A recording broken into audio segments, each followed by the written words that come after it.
Now that we know about the 4 regions of a number line, let us talk about the first 2 regions in detail.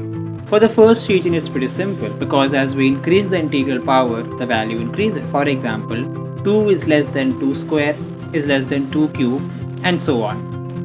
Whereas, completely opposite scenario is observed when we have fractional powers. For example, 2 is greater than 2 to the power half is greater than 2 to the power 1/3 and so on. The trend that we see in the first region looks something like this. For the second region, things become completely opposite to what it was in the first region. Taking the example of 0.2, we see that 0.2 is greater than 0.2 square, is greater than 0.2 cube and so on.